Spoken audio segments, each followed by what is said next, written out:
Welcome back to the podcast. My name is Joseph Clough, and this is episode 604, and we're broadcasting live on Twitter, Facebook, Twitch, YouTube, all of those places. So feel free just to search my name and you'll be able to get access, and you'll be able to speak to me personally if you have any questions, or we get together in the beginning at the end of this episode.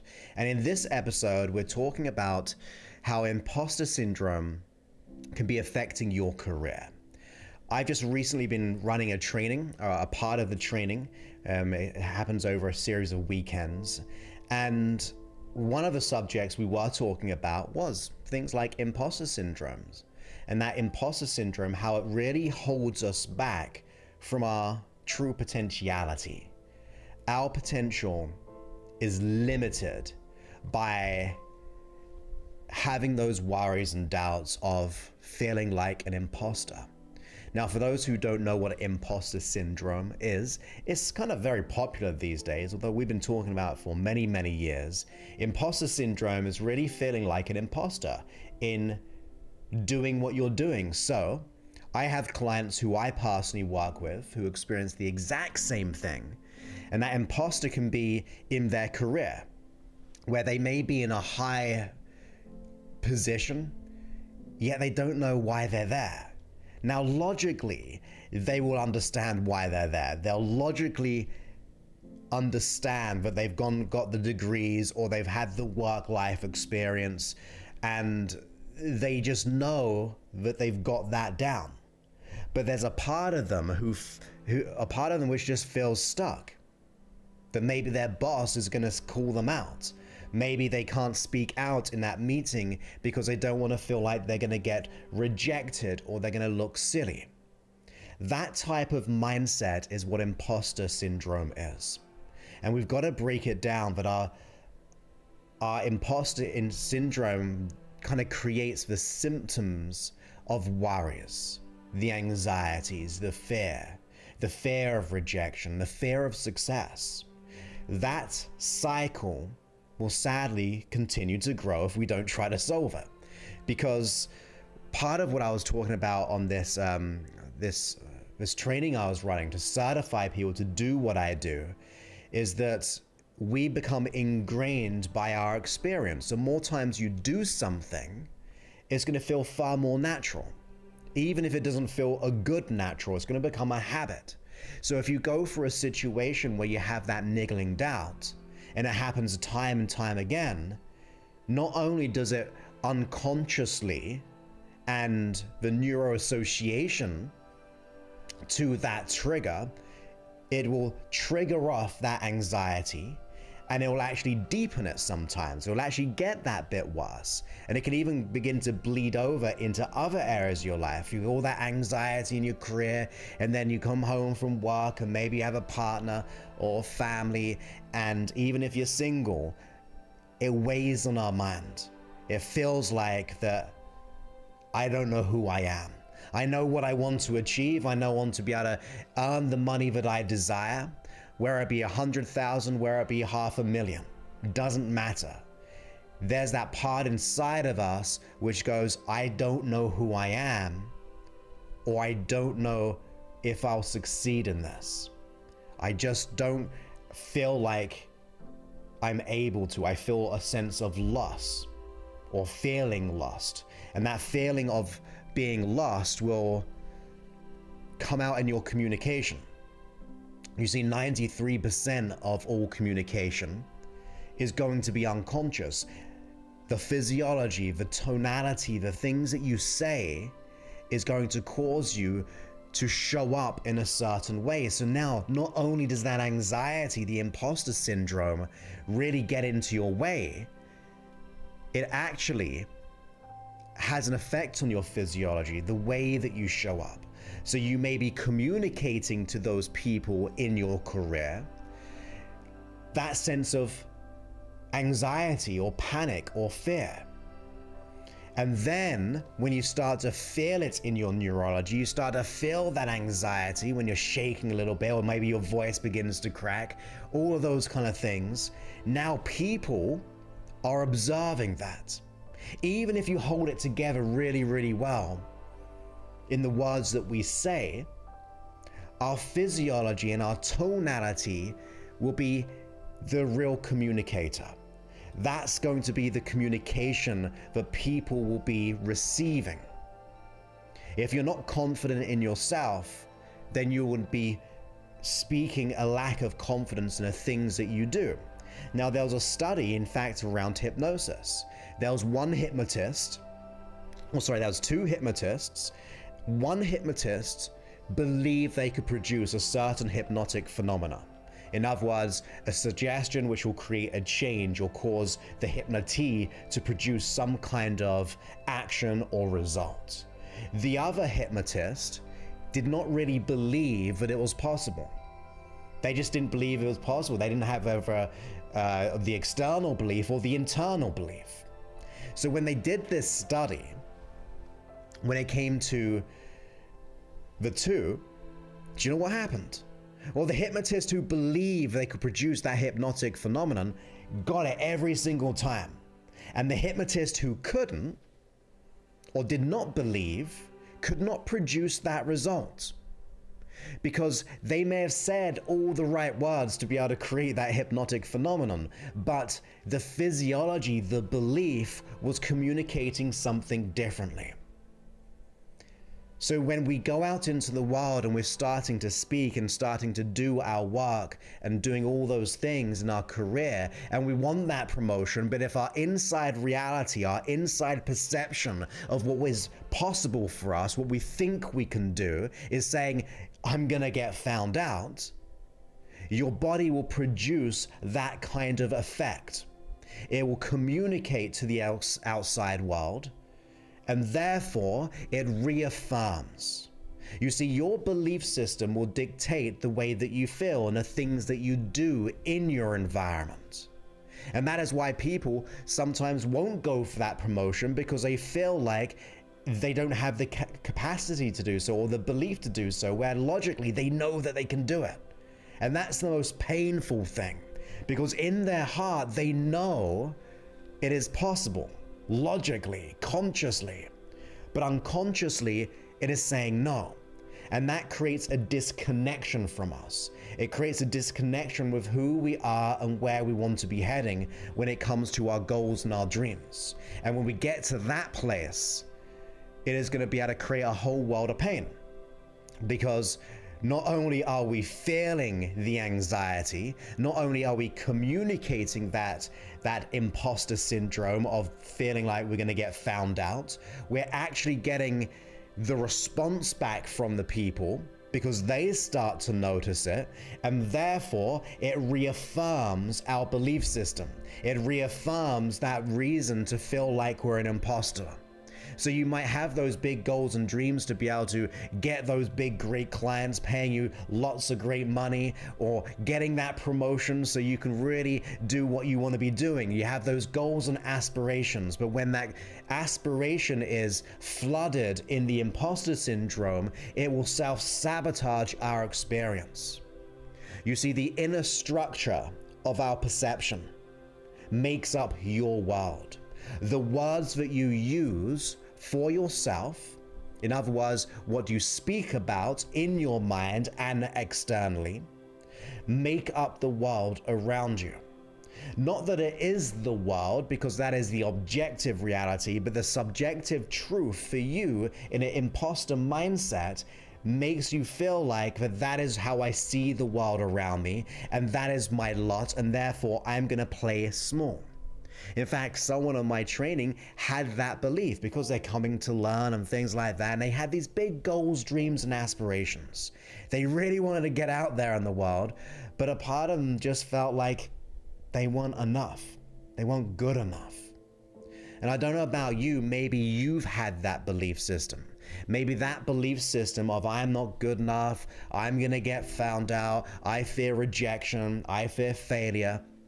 If you have that belief as a framework, that radiates, unfortunately, into not just our thoughts, not just our physiology, but into that environment. And in that environment is the feedback mechanism to know if it's true or not. So if we don't go for that job, if we play small, or we actually go for it and we just fail because we don't believe that we're worthy of it or good enough for it, it just reinforces the reason why we are like we are.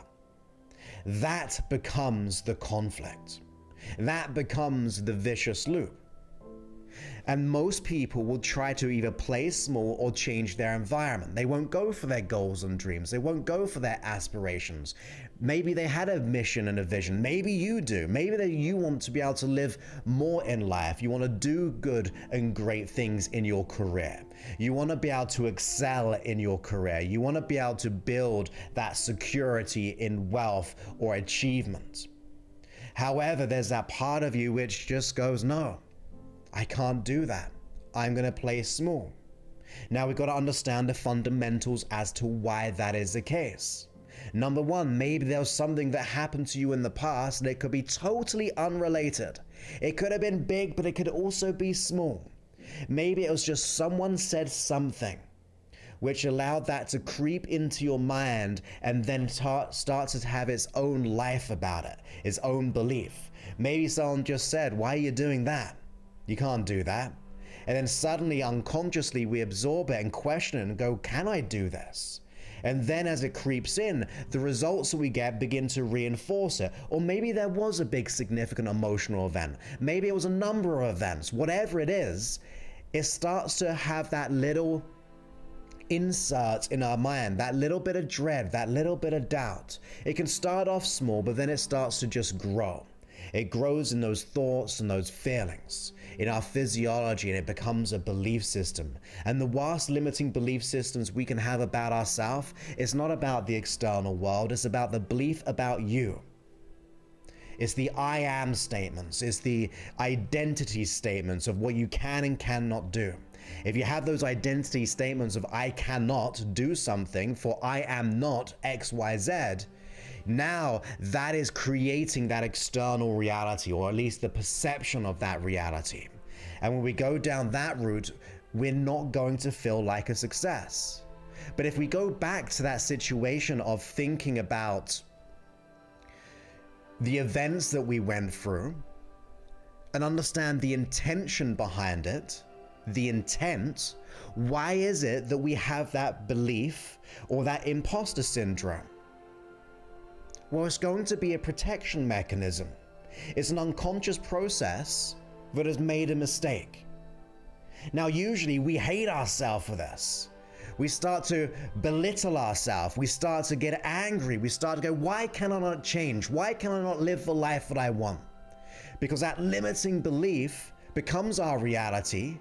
And then we start to believe in it. It's like we're building the prison in our own mind after all. Someone could have handed us the bricks of it. They could have handed the cage. They could have handed the bars to keep you locked in. But unconsciously, we take those bars and lock ourselves in behind them. We build the invisible cages that we cannot see in our reality. We can experience them, we can feel them because we feel the effects and the sequence and the signals back coming through our five senses, which says, this is why I cannot do what I do. But if we break things all the way down, the decision, without trying to be negative about ourselves, demean ourselves and go, why can I not do this? It must mean I'm a failure. It must mean I'm terrible. It must mean I'll never amount to something. Well, that little part of you, which becomes a big part unconsciously, try to do it to try to protect you. And I say try it because it didn't. The word try really comes from the word tried. Therefore, I did not do it. So your unconscious mind is trying to protect you, trying to keep you safe, trying to give you that experience, trying to hold you in your comfort zone or your familiar zone, as I always say. It doesn't even feel that safe after a while because anxiety does not feel safe. Worry does not feel safe in your neurology. We know that stress breaks the chain of good health. We know that. Stress, and I mean not just the stress of working out because that's good stress, but the real debilitating stress, the stress where we feel there's no escape, with the stress where we feel it in our physiology to the point where it holds us up and self-sabotages us. That's the stress which breaks the chain of good health. So now it started out as a thought, it became a belief, an identity. Now it's going into our physiology, and who knows what is happening to our physiology, because that stress can break the chain of good health. And we see it all the time when we can't go to work, we have to have time off. Or we just kind of go to alcohol, we go to drugs, we go to medication to try to get us through that experience. And therefore now we're relying on something else to just keep us in the same place. And that becomes the crutch. That becomes the sticking point. But the intention, despite being angry at the unconscious, despite being angry at the imposter syndrome, despite fearing it, despite being hurt by it, we're separating ourselves when we do so, because it's one thing to be angry at the outside world, to be angry at yourself, that creates the internal divide. That makes us feel separated. I mean, don't you want to feel like you belong, not just in where you are and where you're heading, but you belong within yourself, where you feel that sense of ease, where you feel that sense of wholeness, when you feel that sense of, I'm okay, that I'm ready, that I'm, let's call it self-assurance, let's call it self-certainty, where you know that you're capable, where you know you're enough, not just consciously and logically, but to the deepest parts of your neurology, the deepest cell of you, the biggest part of you as well, from the smallest to the biggest, from the radiating your self-certainty to getting exactly what you want out of life.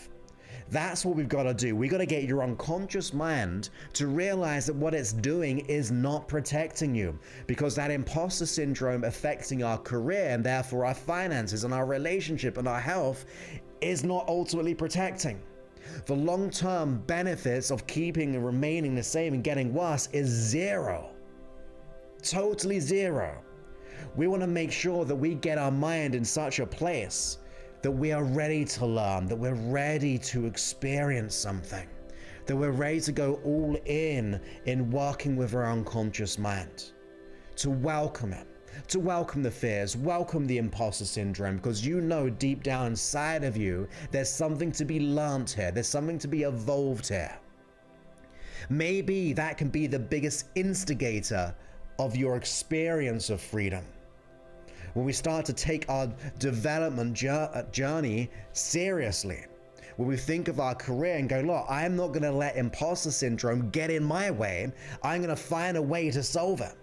I'm now consciously aware of the long-term pain, the long-term zero benefits, and actually the negative aspects to this in the long term. There's no way I'm going to participate in remaining the same. There's no way I'm going to participate in keeping this same old reality, because it is your reality. It is the bars that you've built yourself in unconsciously, not consciously. I'm not saying you consciously try to do this. I'm not saying you consciously created it, but unconsciously there's a part of you that did. There's a part of you that thought it was a good thing, whether it be because you were very young.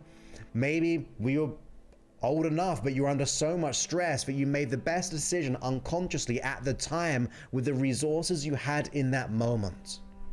But in that moment, it started to build up and create that strategy. It started to build up that belief system. It started to build up that mindset, which produced the results. And those results gave us feedback, because those results weren't something that we really needed or wanted or were of value to us. They just confirmed why we should play small.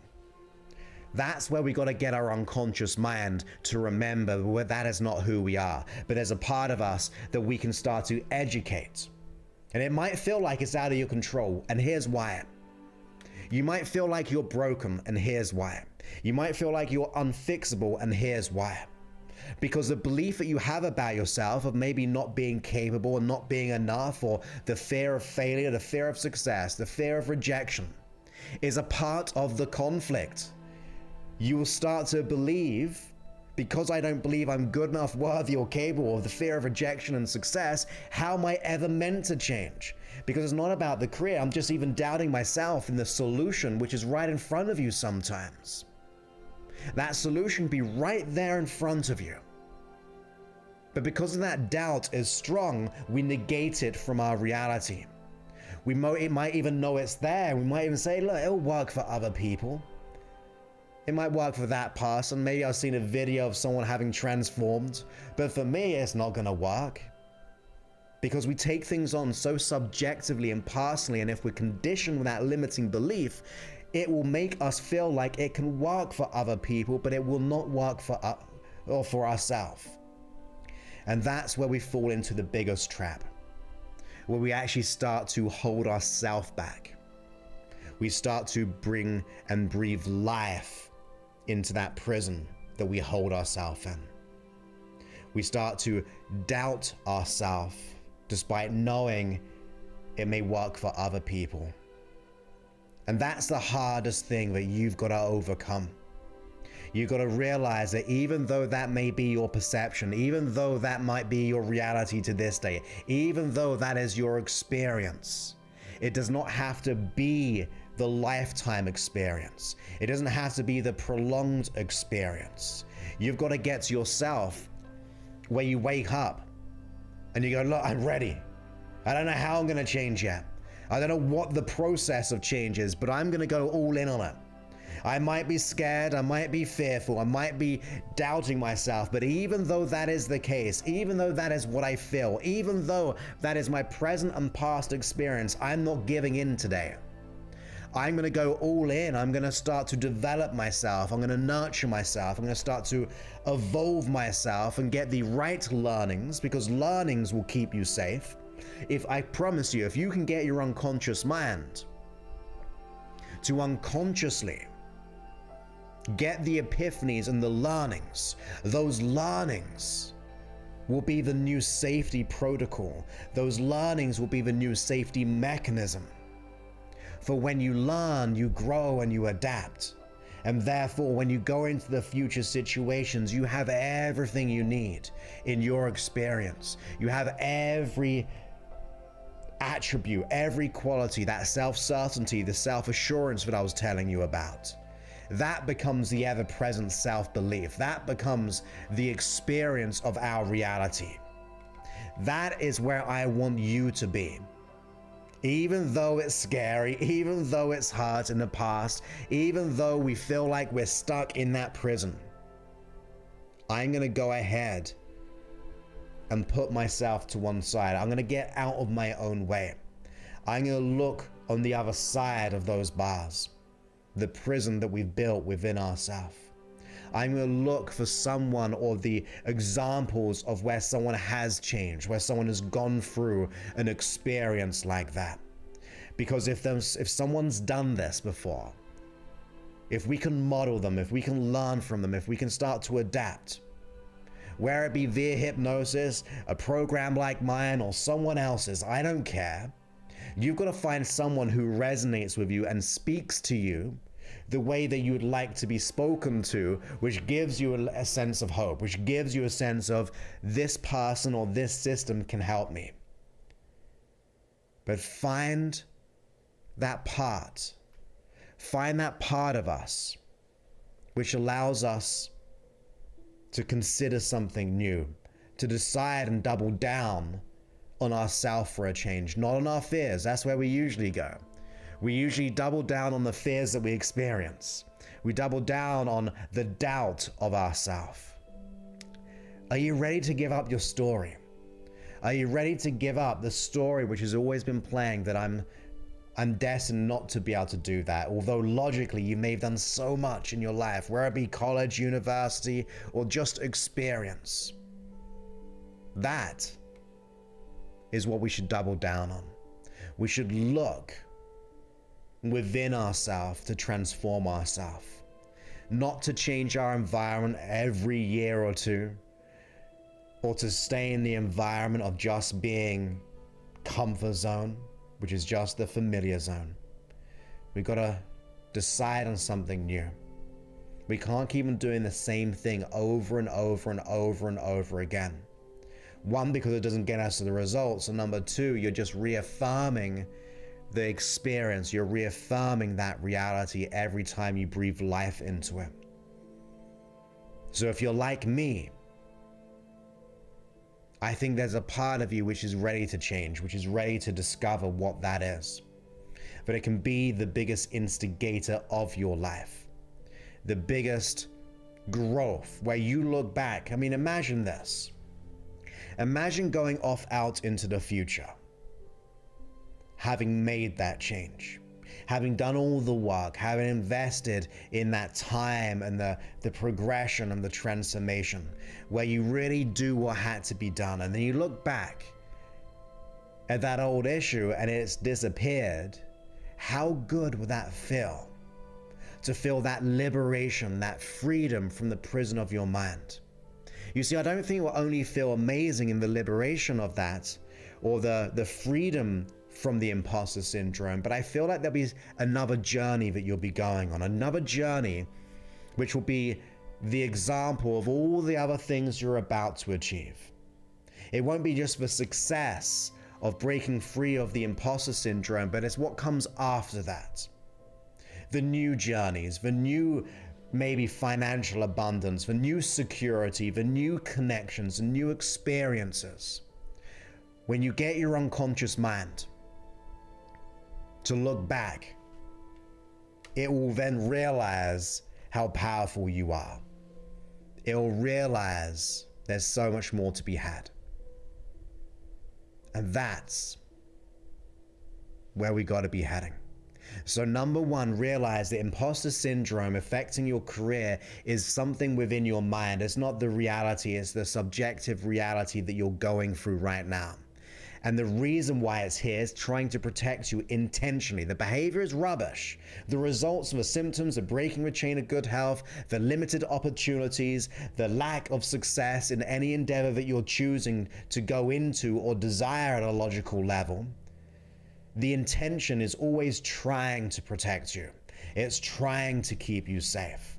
So don't hate upon it. Don't negate your unconscious mind. Don't become separated from your unconscious mind, but learn to be with it. Work with it. Grow with it. Nurture it. Educate it. You see, you got to meet the issue where it lives, which is the unconscious. If you could change, you'd click your fingers and let it go. If you cannot, it must mean that the unconscious mind is the storehouse of the imposter syndrome. So meet the issue where it lives, which is the unconscious mind. It runs the beliefs, it runs the values, it runs the past limiting decisions. It runs the personality types, it runs how we store our memories. Those are not conscious things. You don't consciously try to believe that you're not enough or consciously believe in the limiting aspect of your potential. It's an unconscious thing. We may have thought it a number of times, but when it's sunk in, it becomes unconscious. So we got to meet the issue where it lives. But remember, it's trying to protect you.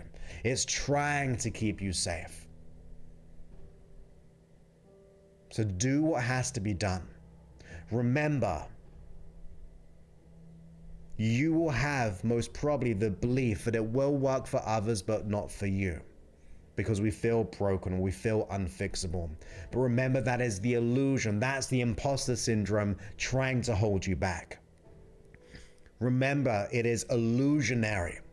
It may feel real, it may feel like that is your reality, but it's a subjective reality which can be nurtured and it can be changed, it can be transformed, it can be released. We want that for you. That's where we're heading. We want your unconscious mind to recognize your inner power.